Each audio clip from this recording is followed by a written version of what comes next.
Melissa.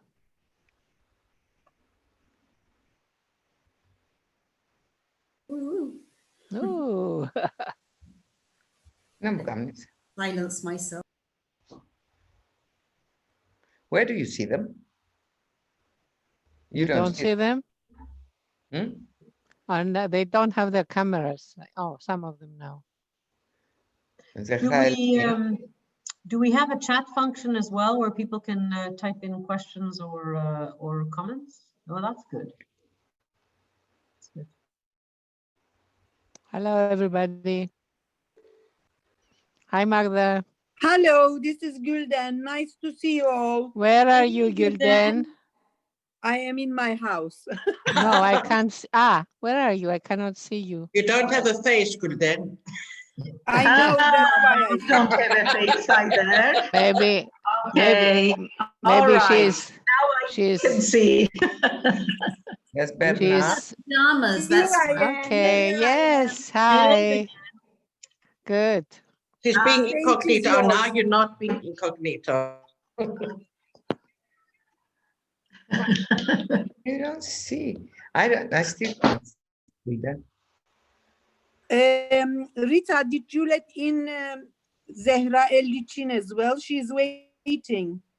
No, she came in. I saw her. Yes, she's in Zehra Ellicin. I can see her. Okay. I can't see you. I just see. Because my camera is off. Here. Ah, Here I am. You Because should okay. avoid it. too much camera makes it more worse. That's why I put my camera off. Okay. Apparently, when we don't speak, we are going to mute our microphones. yes.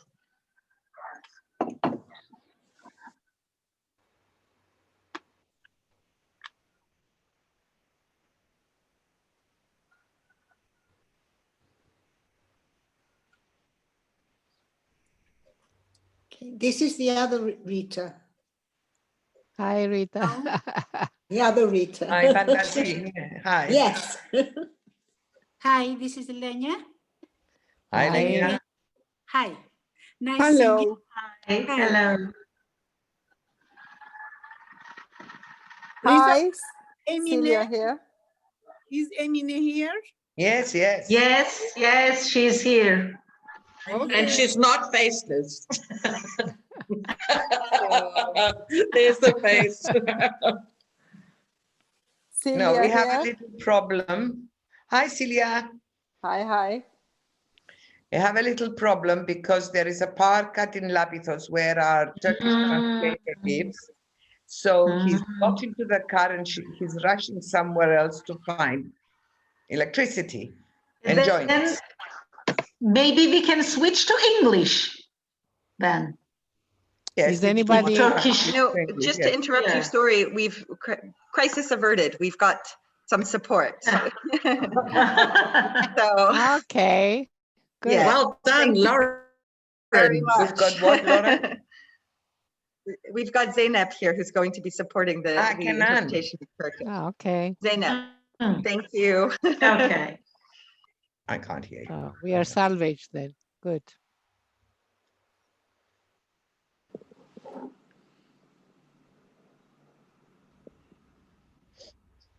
How many have we admitted? 44 are in the room. Right. Ne Good. prosperam presto κάτι όμως.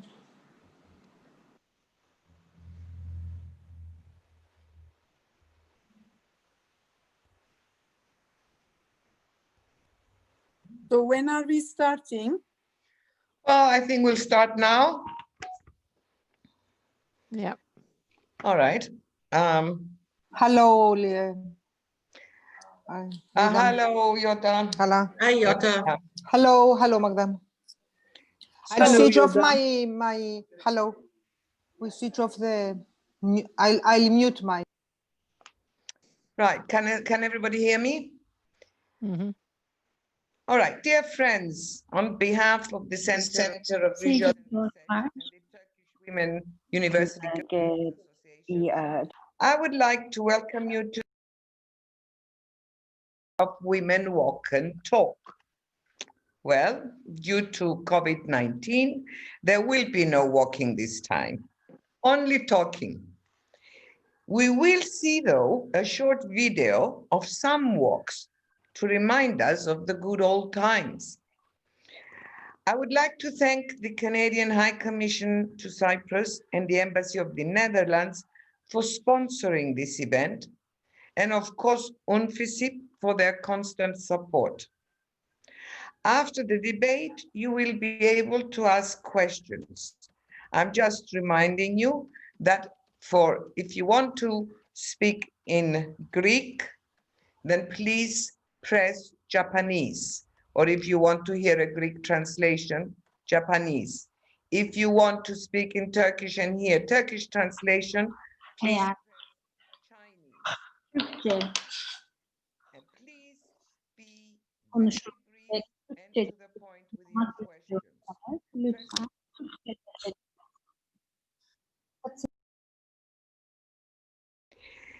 Elizabeth Speher will take over as moderator after we see the video. And I will be giving the floor as the questions come in. So, thank you very much all for joining us this evening, and let's have a look at our video.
Thank you. Elizabeth. Thanks very much, Rita. The good old days. I look at that video with nostalgia, walking around with no masks and women in close proximity to each other. So I hope that we'll soon return to Siz ve yakın dolaşıyorlarmış. En kısa zamanda o günlere geri dönmek dileğiyle diyorum. Sevgili dostlar, meslektaşlarım.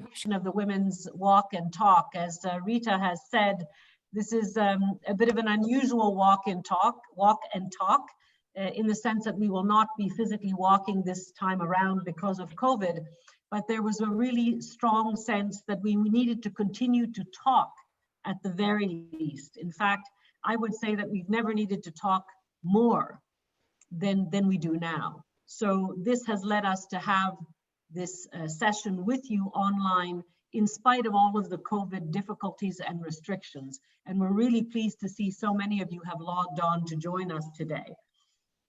I want to start by thanking also the Center for Visual Arts and Research and the Turkish Cypriot University Women's Association for their contribution to tonight's event and for their steadfast support and guidance on the women's walk and talk since its inception.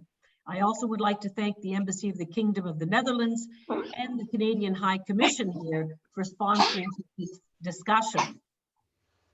So women's walk and talk is something that I have been a part of since I came onto the island in June of 2016. And it actually started under my predecessor, Lisa Buttenheim, the former SRSD here in Cyprus.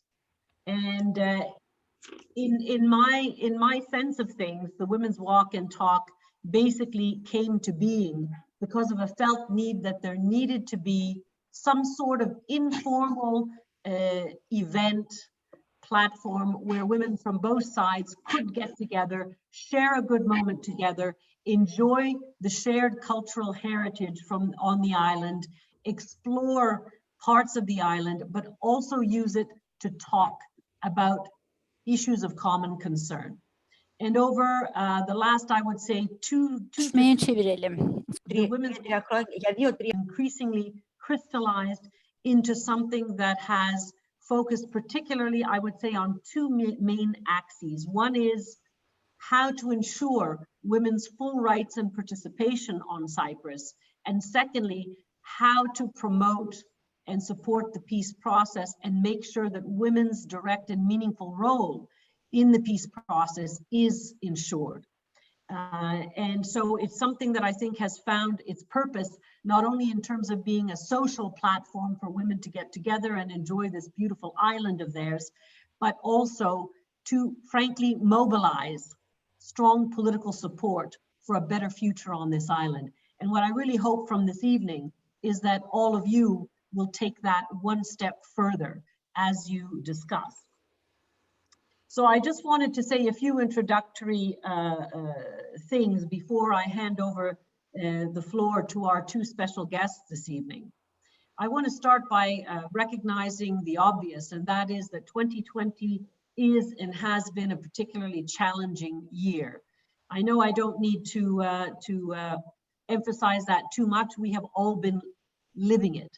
But let me just point out some of the very obvious difficulties of this particular year. The most clear one, the most evident one, is the arrival of the COVID-19 pandemic in the world, including on our little island of Cyprus.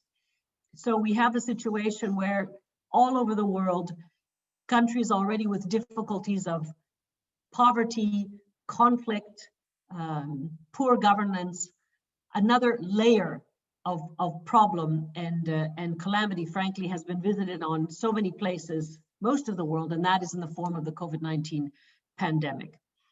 Secondly, in 2020, we have come upon the 20th anniversary of the Women, Peace and Security Agenda at the UN.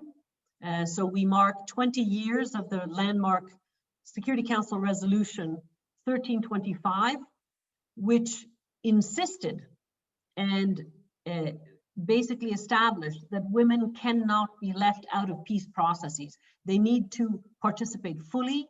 They need to also be part of the leadership of any peace process. Their needs and their specific concerns need to be heard and need to be enshrined in any peace deal. This is something that maybe seems so obvious to us today, but 20 years ago when 1325 passed in the Security Council as a landmark resolution, it was still a fairly revolutionary idea. And the challenge of 2020 is that 20 years later, ladies, we are still not there. We're still not there in the world, and we're certainly not there in Cyprus. And this is something that I hope that our special guests will address today. How do we change this picture of the role of women in the peace process on this island? In 2020, we've had an even more dramatic situation that because of the burdens of COVID-19, the COVID-19 pandemic and the related restrictions, women have had an overwhelming share of and disproportionate share of the burden related to that. And there's also been a serious rollback in women's rights all over the world under this COVID situation that we're living in right now. In fact, we had an online forum just a few days ago talking about the increase in violence against women and domestic violence on Cyprus under the pandemic, both north and south. This is what 2020 unfortunately has brought to the table. And thirdly, just to add another layer of challenge to this year, we've seen a deepening of the regional tensions around Cyprus, growing tensions in the Eastern Mediterranean, and certainly a continuing tension between the two sides here on the island. And unfortunately, in my view, has further separated the communities because of the restrictions, because of the fact that many of the crossing points have been closed at one point or another. There are still 3 crossing points that are fully closed. And because of the different rules governing how you can cross, when you can cross, there has been fully a 90% reduction in the flow of people moving south to north and vice versa in this year, which means that unfortunately COVID and the related restrictions have further estranged the communities from each other. And I think this is something we need to see how we can address. So what is it that we should be looking at this evening? The other challenge that I didn't mention, but I should add, is that we still have no negotiations on the island. You know that since Crans-Montana ended in the middle of 2017, there have been no formal talks. And we see that with every passing day that there are no talks, the tensions increase on the island, the disagreements and the mistrust deepens between the sides. And quite frankly, the solution gets further and further from our grasp, in my opinion. We know that a lot hasn't changed on the island. We're still stuck with the Cyprus problem, but yet a lot has been changing. And I think things are changing more and more quickly. Facts on the ground are being created every day, to the point that if we don't get a viable process going soon, I'm afraid it'll be extremely difficult to solve the Cyprus problem under the parameters that we all have adhered to, the UN parameters. So there really is a lot at stake, I think, right now here on the island. So when I look at the situation, I say to myself, there should be a sense of urgency on this island to get something done. But my question to all of you is there a sense of urgency? Does the rank and file Cypriot, Greek Cypriot or Turkish Cypriot, or from the other communities, feel that there's a need to solve this issue once and for all? Or are they worried about other things? I can understand how COVID and many people losing their jobs and even losing their lives has to be front and center of everyone's thoughts. But the point is, I'm not sure how much longer we will have the range of options open to us to really solve the Cyprus problem in the near future in the way that will be good for everyone on this island. So we cannot leave it for a later time. I don't think we have the luxury of time anymore. So where do women come in? Many of you have probably heard me on this issue before. I truly believe that the women on this island, dynamic, educated, plugged in, professional, solidary, passionate about their island, can make a difference here. What we need, I think, is more cohesion. We need to stop all of these divisions and separations and cliques and move towards a more cohesive process here, because I do believe that women could be the vanguard of civil society finally taking the Cypriot bull by the horns and moving the peace process forward. Often in peace processes, when women finally get the space to do something and say something, it's because they've taken that space for themselves. Nobody has given it to them on an engraved invitation. They have taken that space. And this is what I would like to see here. Women are usually also taking that space, quite honestly, when nobody else wants to take it. Women are usually the last port of call.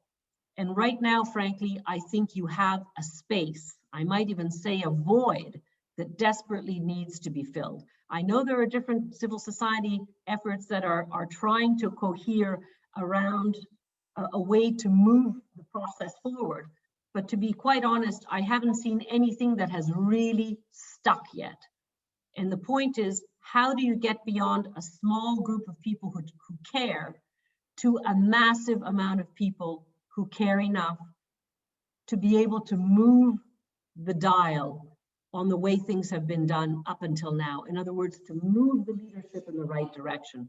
That will take a lot of work, it will take courage, but it will also take unity. And if there's not unity amongst all of you, I'm afraid it will be very, very difficult to achieve. So for me, the questions are, how can women really use this concept of women, peace, and security, that these concepts are indivisible, and make that a tangible way forward on the island, not just something that we talk about in, you know, conferences and at the Security Council, not something that's just a few words in a UN resolution, but something that really means something to people here and something that changes the reality on the island. I think that can be done. I think that can be done. And I'm really, really looking forward to the ideas of our two special guests in this direction. So without further ado, I would like to warmly welcome our two special guests, Emine Çolak and Erato Marcoullis, who are going to be speaking, I'm sure, from their heart and from their souls, in addition to their brains, about the Cyprus problem, the current challenges, and how they think things could move forward with women in the vanguard. So without any further preamble, I would like to invite Emine first to address all of us. She will be followed by Erato, and then Rita Severis will very ably guide us through comments, questions, and moderate the remainder of the session. Thank you to all.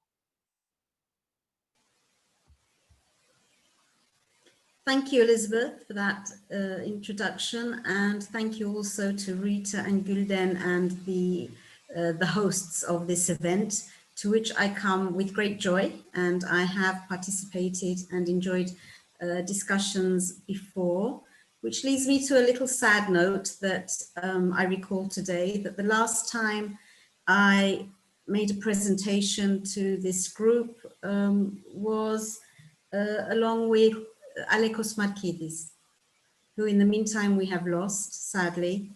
And I just wanted to mention that was a real sad loss, as someone that I saw as an example of someone who hadn't given up or given in, but was passionate and strong, and in his own way fought to the end for what he believed was the right thing, and that is to press for a solution. So having mentioned that, then maybe people that I have spoken to before would remember that I tend to think of, try to approach the whole issue of the problem here under three main headings, or three circles, I call them sometimes. And one is the methodology, the way, the process of the talks. The other is the content of the talks. What are the headings and the subjects within the talks?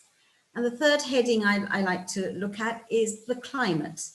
That is the internal and external dynamics that impact the progress or otherwise of the talks.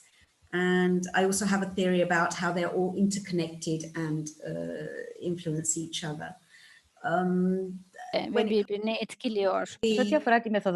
The UN parameters that Elizabeth has mentioned are now in place for decades. We have a bicommunal, bizonal federal basis that is the foundation of the talks, which are conducted under the auspices of the UN, with only community leaders and their appointed teams and negotiators and UN officials. And sometimes the guarantors will come in, usually offshore. And we also know that in this process, nothing is agreed until everything is agreed. So in theory, each time it collapses, everything has to start again. And even if respect is shown for past convergences, nothing is binding in the interim. Nothing can be implemented transitionally or piecemeal, however useful it is to the parties, however helpful it is to glue the two communities together, it does not get implemented. This is a method with no time frame or with any results-oriented structure. It's just a process with endless number of doors and windows to escape at any stage, saying the talks have failed.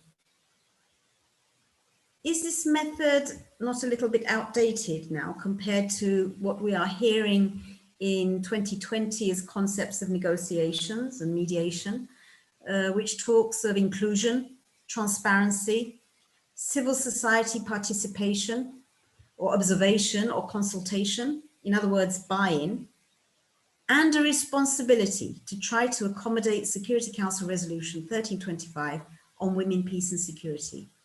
These are the words, these are the descriptions of processes around the world when you start to look at them in more detail, other than Cyprus. So our method more and more has come to appear that it's a case of going through the motions in response to international or UN calls. Very rarely is it in response to calls from the parties themselves. I'm going to come back to this when I make my proposals. And then when we look at content, yes, we have the known headings such as power sharing, territory, economy, guarantees, property. And the nearest we ever got to putting flesh on all of these and voting on them was the failed Annan Plan process. So the process is frozen. Life isn't frozen, but yes, the conflict itself and the resolution of it seems to be frozen, to the extent that even the language used is frozen. And it's frozen predominantly in man-speak. I sometimes wonder, why are we talking about power sharing and we can't even bring ourselves to call it responsibility sharing? Why aren't we talking more about governance and inclusion? Or economic reunification through collaboration and interdependence? What about property? Reconciling personal rights with economic potential of affected property. Can't we even thaw the terminology that we're using at the moment? This is something that I wanted to share. And what about the climate? The political realities, both internal and external, going on around us that impacts this process. And when we look on internally on both sides are having serious problems. Baktığımız zaman her iki tarafın gerçekten de yönetişim açısından çok ciddi sıkıntıları olduğunu söylüyor. In democracy and the reflection of true democracy in the north. And on maybe both sides, but with major scandals in the south, not much hope of eliminating the evils of corruption in the near future. And on and off the island, those reluctant for a solution seem to somehow overlap with those enjoying both illegal and also legal economic and strategic benefits from the status quo, leaving the rest of us to live with the negative consequences of a lack of solution. When we look at recent activity, again, affecting the climate, there is the handling of Varosha. I, and as you know, many Turkish Cypriots, Kıbrıs'ta Türklerin in line with law, economics, and above all, compassion. But also, we cannot ignore the level of frustration on the Turkish side, who, since the Annan Plan at least, do not see themselves as responsible for the stalemate. I believe that the Varosha move is kind of deliberately provocative, kind of to shake up the table a little. But I don't want to be misunderstood. I don't herhangi bir şekilde I don't think it's a bluff. And I think it's something that will be taken further in the absence of successful talks for a solution. And then there's the state of the confidence building measures. What a disappointment that there is no strong political will or open support for any activities that can cultivate a culture of collaboration, interdependence and tolerance. Civil society is struggling to maintain such contacts with many challenges, especially now the biggest challenge of all with COVID and the pandemic conditions. And so what message are we getting from the two sides' leadership? We're getting the message, avoid each other, remain as you are. So how are we then to believe in their sincerity when they say they're going to the table to discuss reunification and embracing each other? We have to also face the harm caused by unrealistic expectations. Mistakes on both sides, if you like. For example, the Greek Cypriot side has wrongly presumed that pressure on the Turkish Cypriots to accept a solution of their choosing is achieved by avoiding absolutely everything that could be even remotely interpreted as recognition of the so-called state. But my observation is that from the perspective of reunification, this has been totally counterproductive, offensive to the integrity of fellow Cypriots as individuals, and at times even absurd, and is now leaving a deep scar, which is being passed on to newer generations, that we want to continue the quest for reunification, and it's pushing them even further into the arms of Turkey, with all the dangers that that brings. And then there's the Turkish Cypriots, on the Turkish Cypriot side, from Denktaş now to Tatar, who claim to fight for recognition of the TRNC or a two-state solution. And they are acting on the mistaken presumption that this can be imposed unilaterally on the Republic of Cyprus and on the international community. They are also wrong in presuming that this is real. I don't know if you have noticed, but last weekend, a Greek Cypriot handball team was hosted in Turkey for an international match, which they won. And the return match will take place in the Republic of Cyprus, and the Turkish team will fly to Larnaca and take part in that international contest. And we all know what a major grievance it is, especially for the young on the Turkish Cypriot side, that they cannot compete in any international sporting contest, including the ones in Turkey. So what specific steps could the women instigate? This is the question behind this presentation, and as Elizabeth has asked. And yes, it is about mobilizing civil society.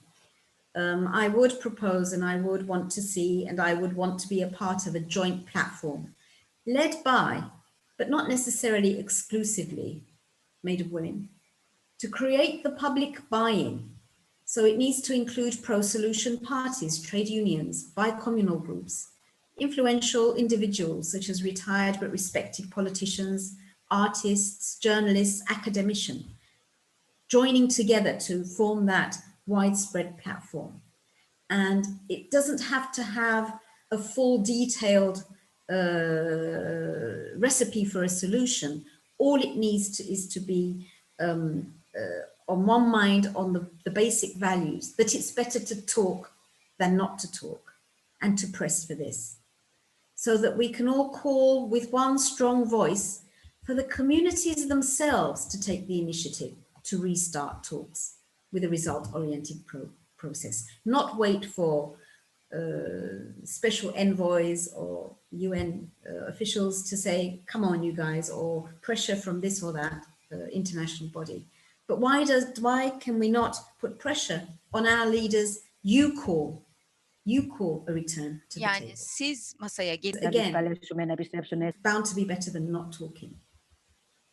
And then in this call by this platform, we should incorporate tangible and reasonable proposals for a fresh approach in the methodology to make it inclusive, and also to call on the UN to pull its weight, to put its money where its resolution is regarding 1325 recommendations, to pressurize the parties at the table appropriately, maybe with some nice preconditions to which they cannot say no about participation of women.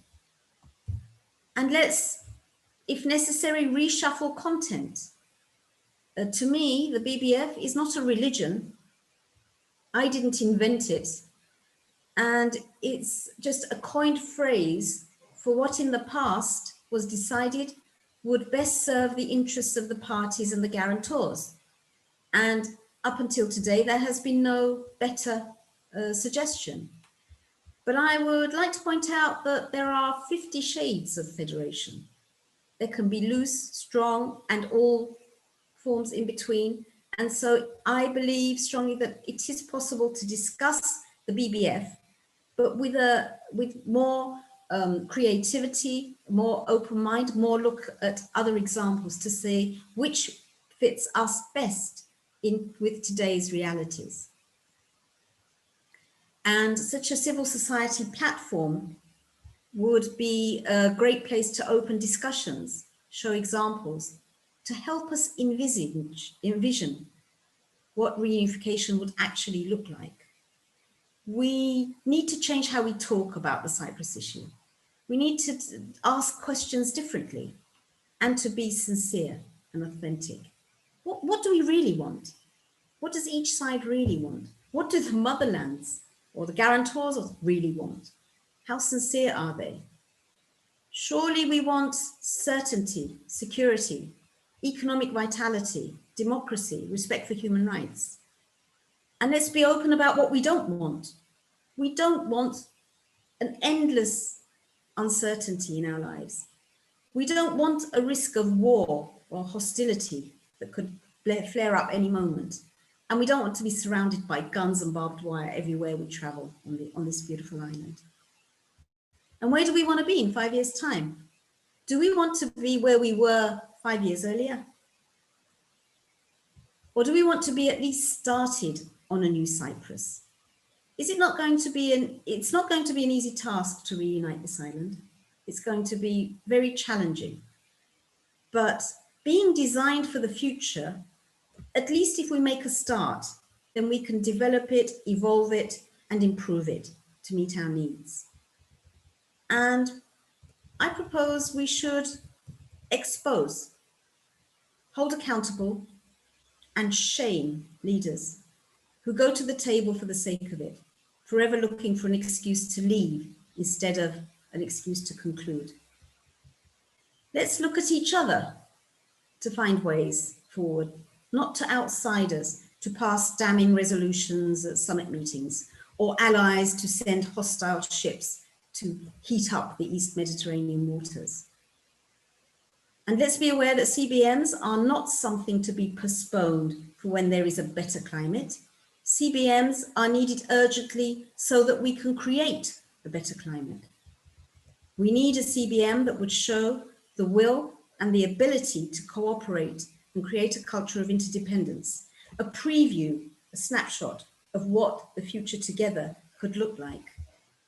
Maybe a platform or a unit where the COVID measures are not just discussed as a formality, but actually dealt with bi-communally. Today, there were hundreds of Turkish workers on the streets because they couldn't get to work and were protesting.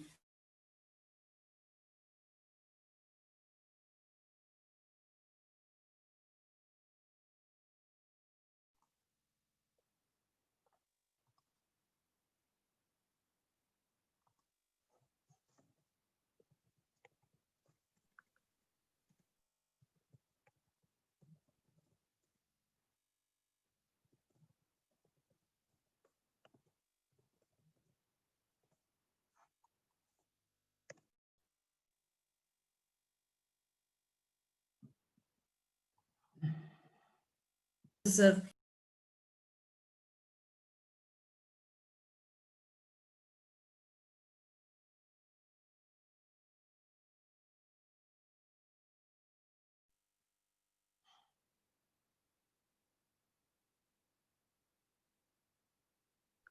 We can't hear Emine.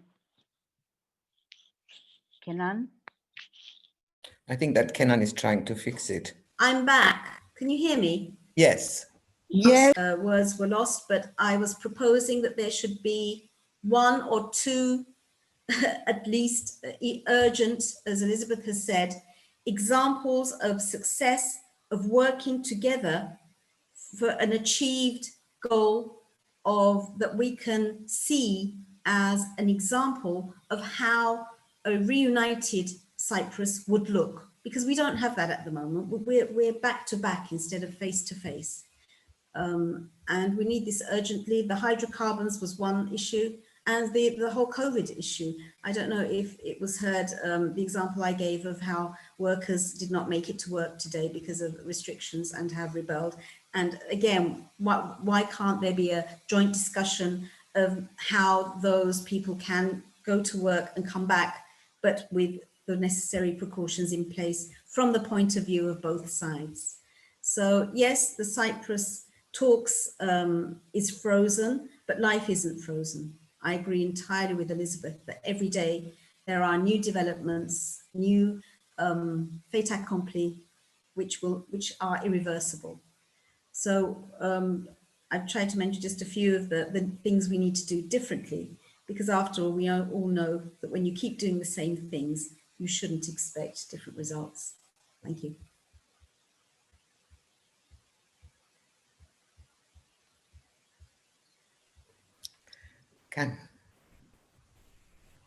Excellent. Thank you so much, Emine. Let's go now to Erato, and then I'll hand it over to Rita after Erato. Thank you.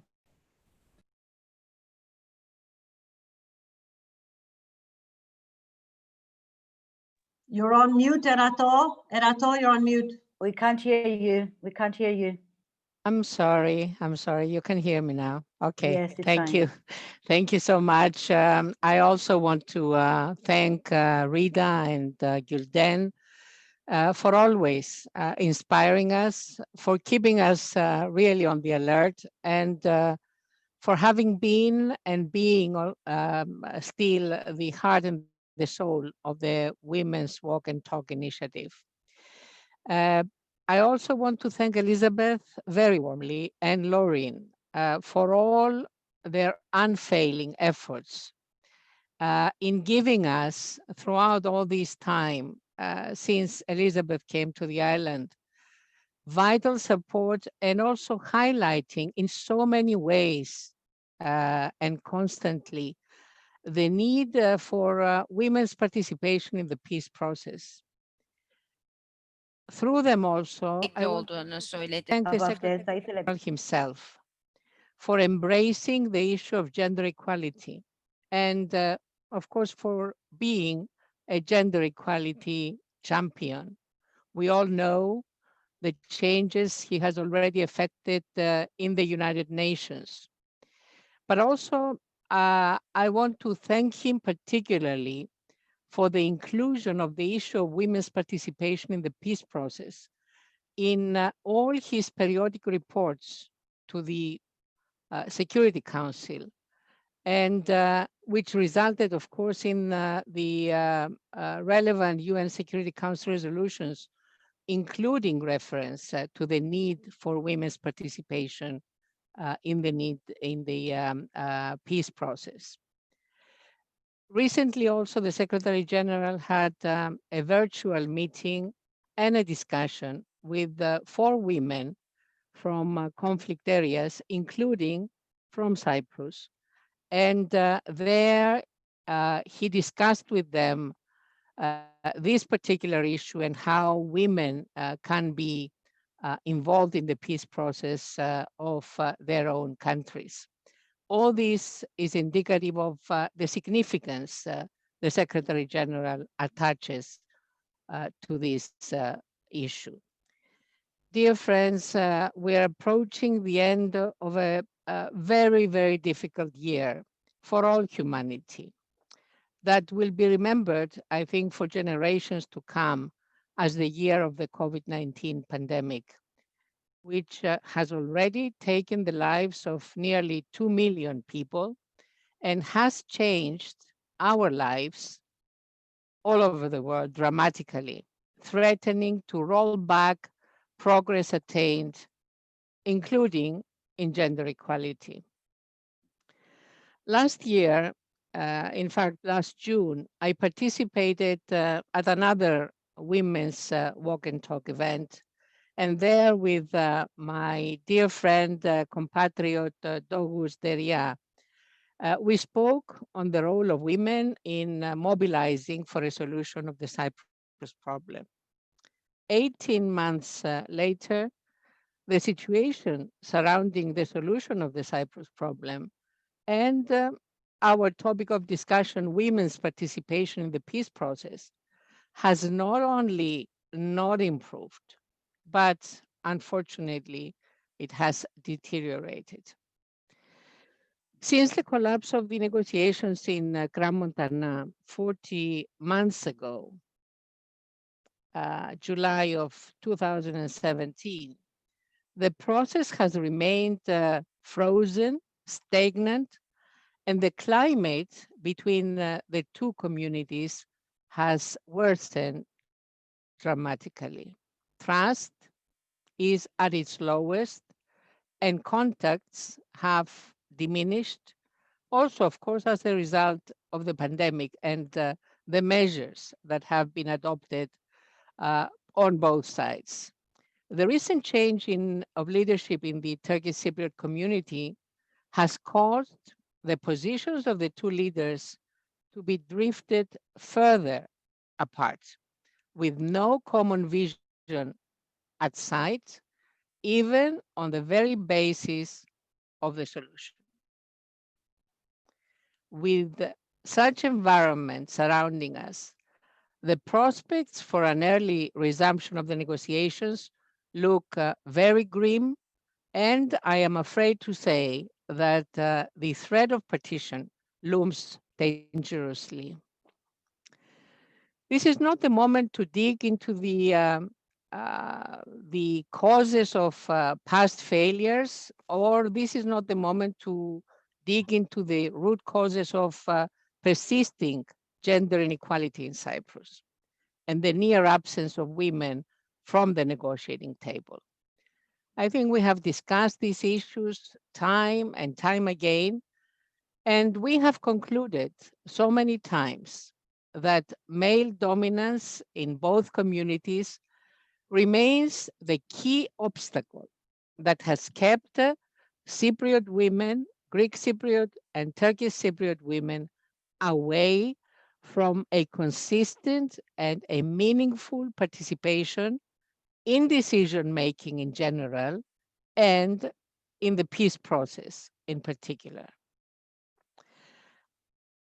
But I think this is the moment to evaluate the effectiveness of our efforts so far. This is the moment to measure our gains, but more importantly, to identify and be indeed very critical towards our failures.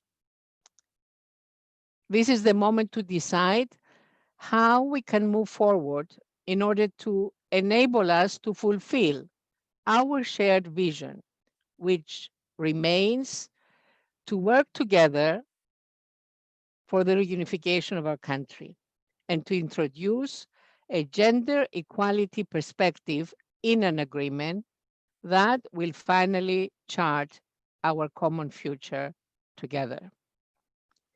As you probably know, throughout my career, I participated in many negotiation efforts, most recently as the head of the Greek Cypriot Working Group on Property and as a member of the support team of the negotiator. Other women, Greek Cypriot women and Turkish Cypriot women, have also participated sporadically, I would say, in the negotiations.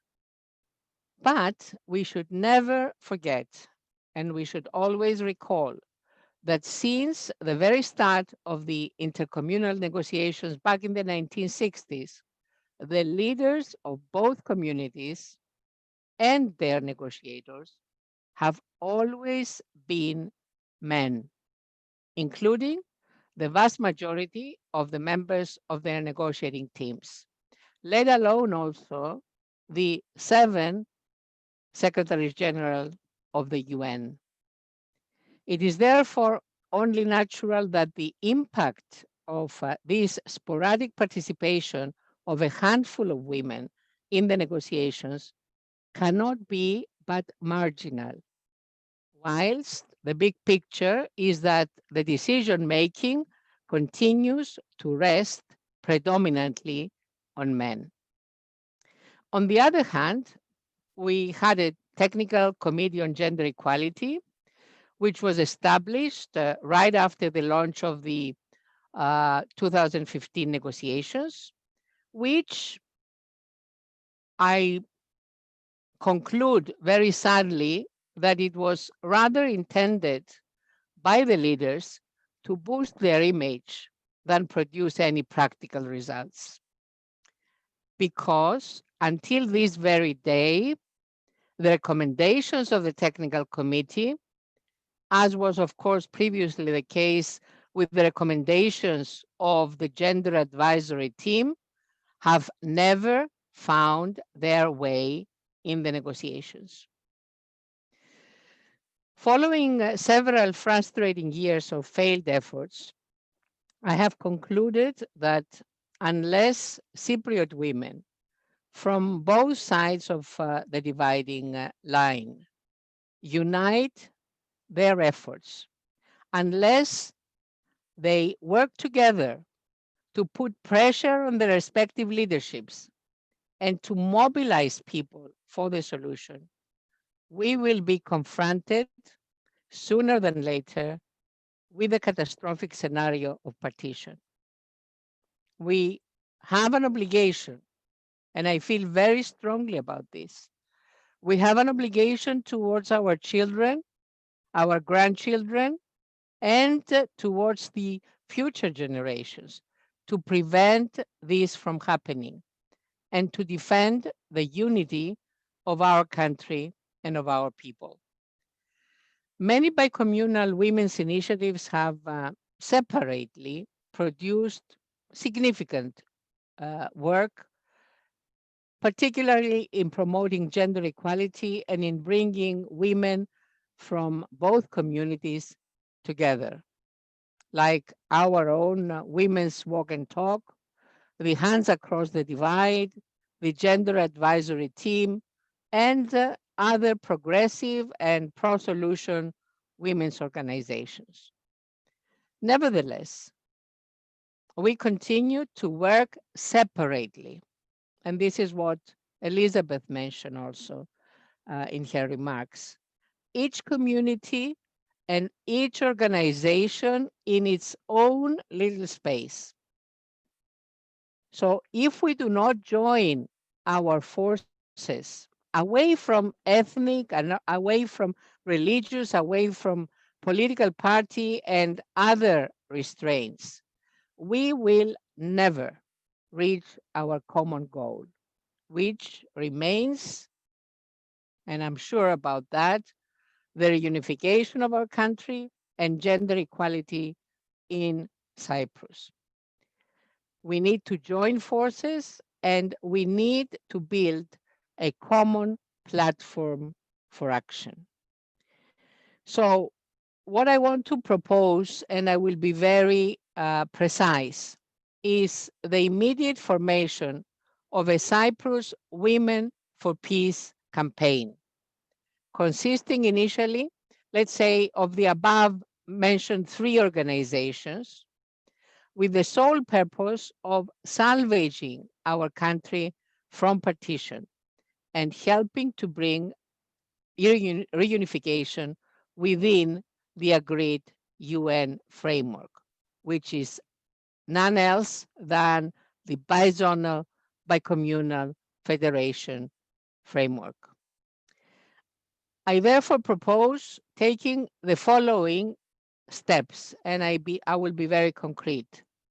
First, we must organize ourselves into a strong and coherent bicommunal group, united by our unyielding determination to achieve peace and aiming at making our presence and our demands visible, heard, and respected, both on the island, locally, but also in the international community. Second, we must mobilize women from all like-minded organizations to participate in this campaign. 3, we must become an effective pressure group. And I want to emphasize that. We must be a pressure group working for the immediate resumption of negotiations based on the agreed UN framework.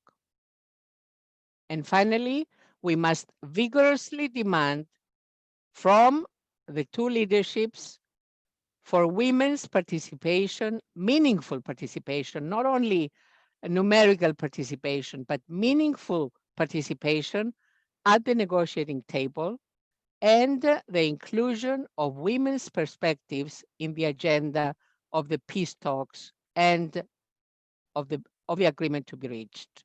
So far, in all these issues that we have been discussing, and I am a witness of that, no women's perspectives have ever been discussed. And even at some points, if they were introduced, they never found their way in all these volumes of documents that have been so far produced. And this is indeed a shame for the leaders and also for the negotiators, that these women's perspectives have never found their way in the agenda of the peace talks. Now, dear friends, we are coming close to this year, and a new year is coming soon. And I want us really this time to commit ourselves that we will find ways to come together, of course, virtually at the beginning because of the COVID situation. But I think technology is on our side, and a very good proof is today's virtual meeting and our discussion. We need to meet and we need to join our forces. We need to become the voice, but also the power in Cyprus that will be instrumental in bringing about this very importantly required change, in leading our country towards reunification and towards peace. Dear friends, other women in other parts of the world, they have succeeded in doing so. I'll mention Liberia, where there was a very powerful women's campaign that resulted in changing the mentalities of men and allowing women to participate in the peace process. I want to mention Guatemala. I want to mention Colombia. I want to mention Northern Ireland and many other places, Philippines. So if women in these places of conflict found the ways to unite and to become a powerful voice and a power that could really affect changes, I think we can also do it. I think that if we are determined, and above all, if we work together, I think we can succeed. Thank you so much.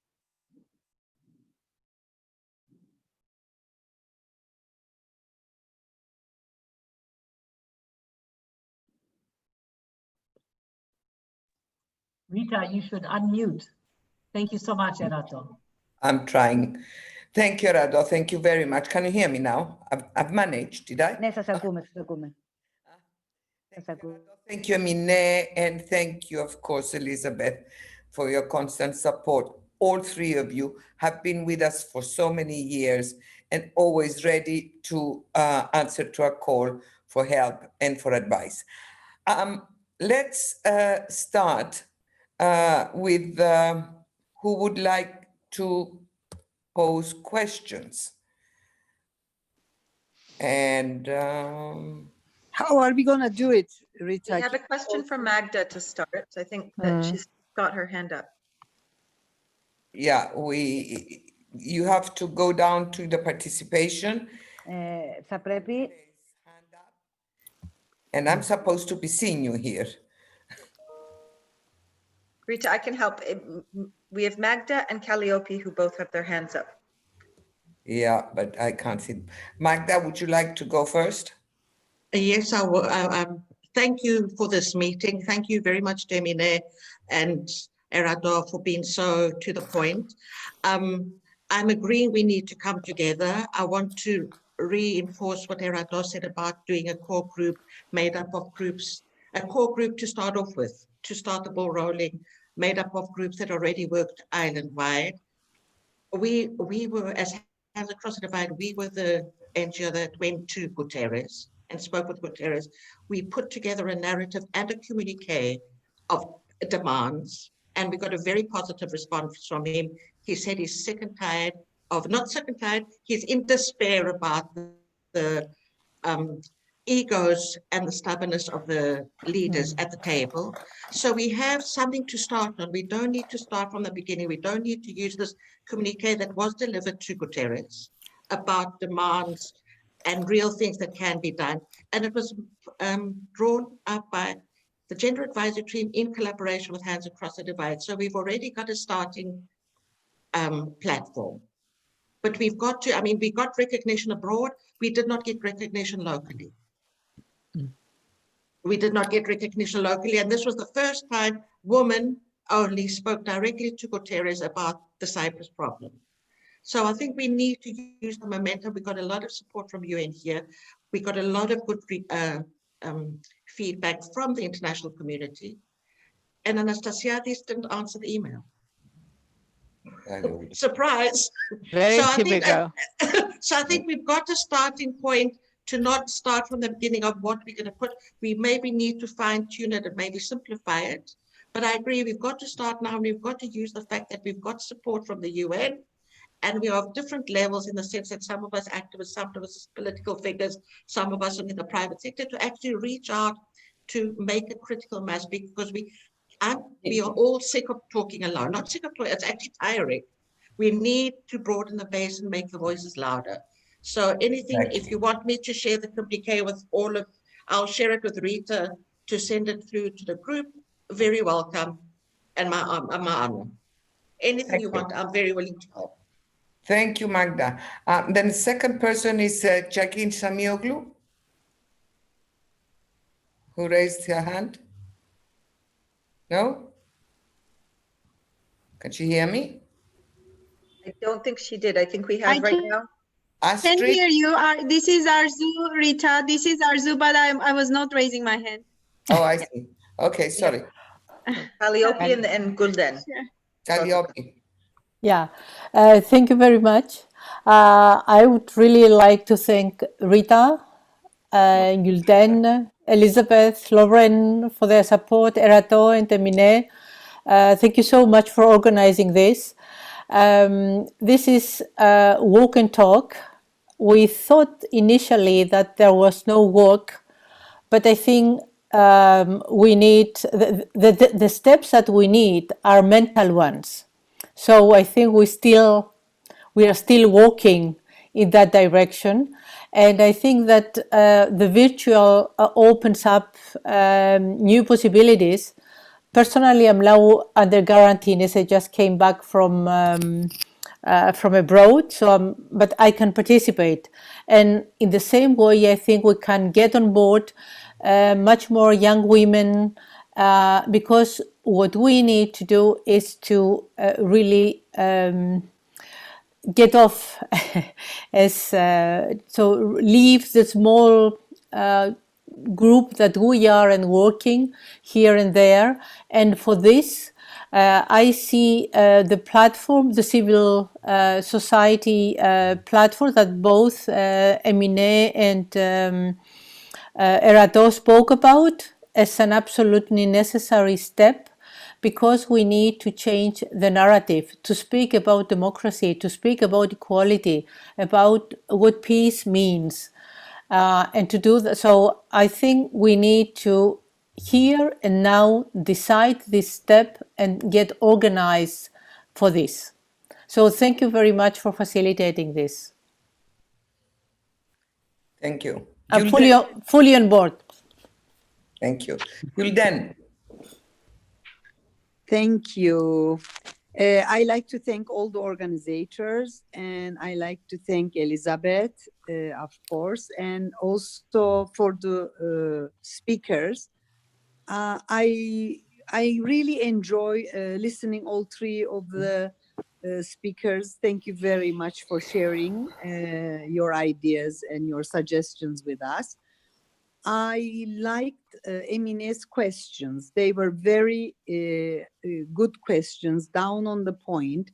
And I also wanted to contribute a little bit.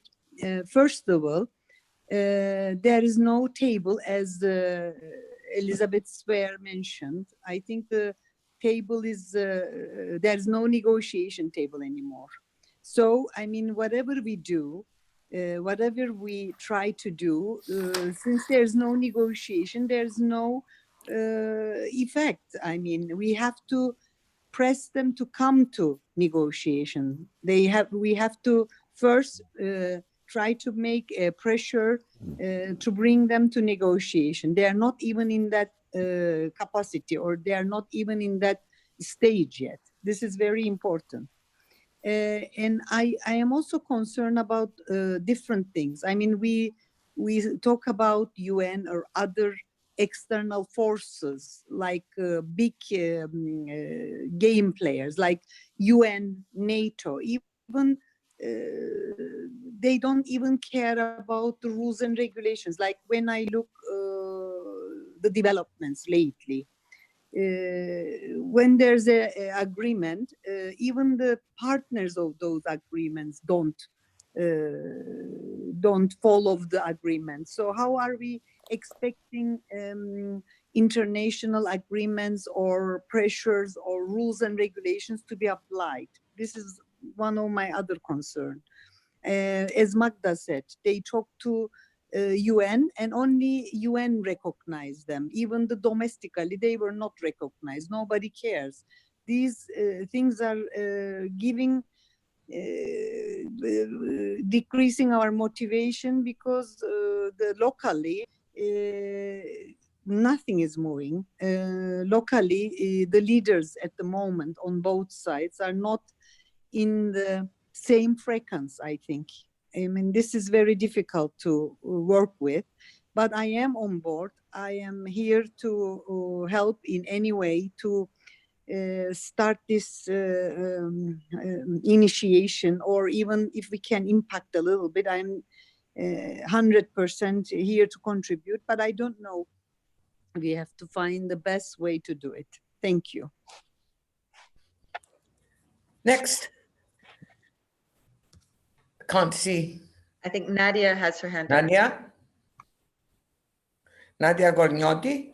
Yes, hi, good evening, and thank you for the presentations. They're always so informative and rich of information that we otherwise don't have access to. I would like to share a positive experience I had earlier today in another Zoom call, which was a conference happening in Africa, again on the same agenda. And first of all, and it made me think a lot of what we do here in Cyprus. And I would like to start from the fact that there were men involved. There were 30 participants and 30 katılımcı. 40, let's say 5 men. And they were interested to ask questions. They said, what is your, there was this question on what is your different perspective as a woman working in the field? What are the difficulties? Sahada çalışan kadın. And there was this man kind of very distressed, he sounded, that said to the women, you know better than us what to do.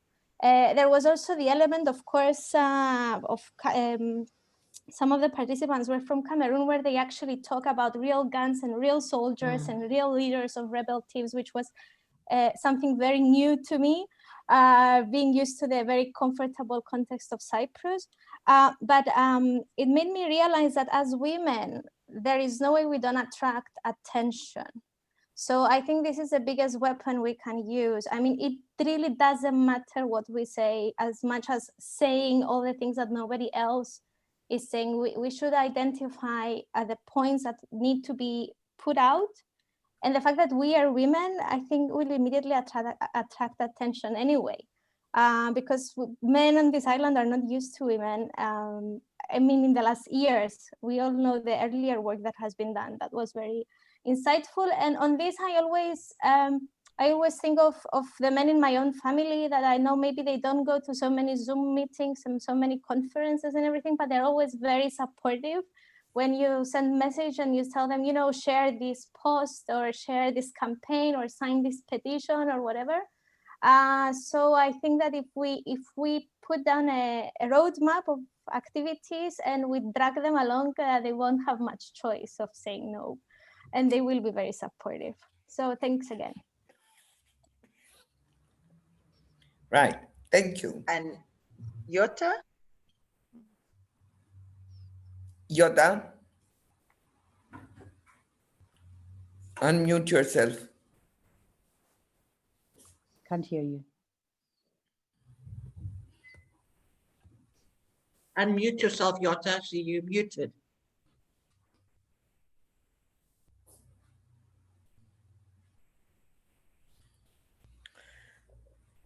Hello, we can't hear you. Okay, is there anybody else in the meantime until she finds the unmute? No, I can't see anybody else. One thing, Yota? Hello, can you hear me? Now, yes. No. Yeah, okay. Thank you. Okay, I thank you all. I want to ask two questions before I say a comment. I want to ask Erato, I want to to be sure in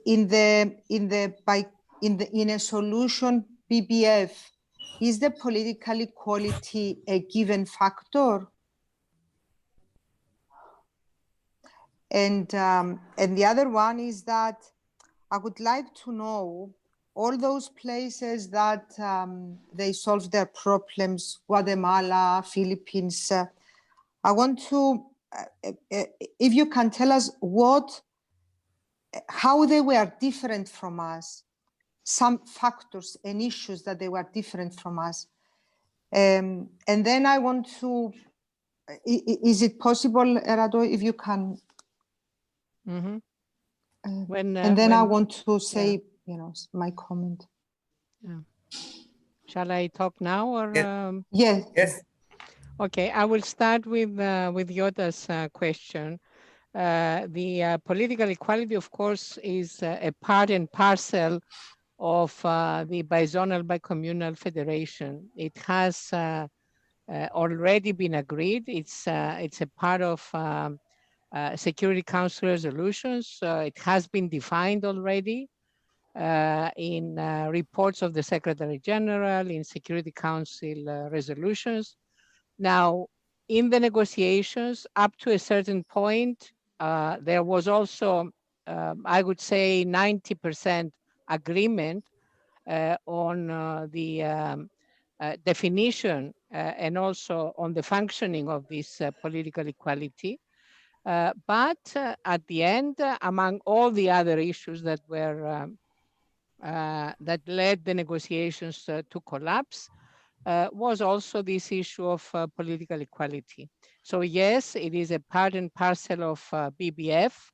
There cannot be there cannot be a bizonal bicommunal federation without political equality. And in fact, in every federation, I mean, there are, of course, different types of federation, but a very important characteristic of federal systems is political equality, which in every federal system, it finds its way in a different way. For example, in the United States, you have the Senate, and every state, irrespective of its size, of its population, has only 2 senators. I mean, this is one of the ingredients of a federal system. So this is regarding the first question. Regarding the second question, I have studied a lot, really, because I was very interested to know how women in other conflict areas, they found the ways to come together. And this is the importance, to come together. For example, in Liberia, there were Liberian women scattered around neighboring countries. So women in Liberia, they found ways to engage also the women from other countries, which makes it even more difficult than the situation we have here in Cyprus. So they, of course, now with the COVID situation, things are quite difficult for us. But I think that what is missing in our case is, and I would like to say it very frankly, is the determination. And it is to put it high on our agenda as women's organizations, as individuals, and to concentrate our efforts to work together. Because as I said, and as also Emine said and Elizabeth said, we are working, each one organization in its own little space. But this is not enough. What we have to do is to have an umbrella campaign or initiative, call it what you say, as you want, and join our forces, irrespective of ethnic origin, language, religion, and so on, and put our forces together, which we have never done before. Okay. So this is what is missing. And unless we really are determined to do it, we are not going to be meaningful in whatever we do. So this is why I made this proposal. I'm glad that Magda is on the same line, and I think a lot of us, if we concentrate and put our minds and hearts together, I think we can do it. Okay. Rita, can I? Yes, quick. I think I raised my hand. Yes, I can see that. Yeah, because I said the two questions and then, okay. Thank you, Erato. I wanted to hear, the answers because we have to form this common platform, as you have said, and we are saying for all these years since 2004. But I think we need to ask ourselves the questions, what Emine was pointing out, what we as women really want and what we don't want, because we have to raise questions that, as a participant wrote in the chat, that there are the elephants in the room. We have, and what I have in mind, we have to raise and we have to decide that we all speak the same language, that and again, having in mind, I think as Greek Cypriots, we have issues about our identity. We might say, and I say this from all this experience that I collected from the activistic movements and all from all these years, but I see it from, and then I try and understand why we cannot succeed and why we cannot go forward, and try to analyze it through my profession. And I say that a women's movement and a platform, it is imperative, we have to do it, but we have to develop strong foundations. We have to raise questions that we took as given, but we have to talk, and we have to see that we all are on the same thing. Okay. I'm sorry, I have to stop you because okay. Do we have anybody else that wants to say something? Because I would like to say something as well. Yes, anybody else? Denise. Denise. Where are we? Denise. There we go. Come on, Denise, we're down to the last minute. Okay, I will be quick. Thank you for organizing this event. And I have a small remark and a question. Unfortunately, we had recent failed attempts towards a comprehensive settlement.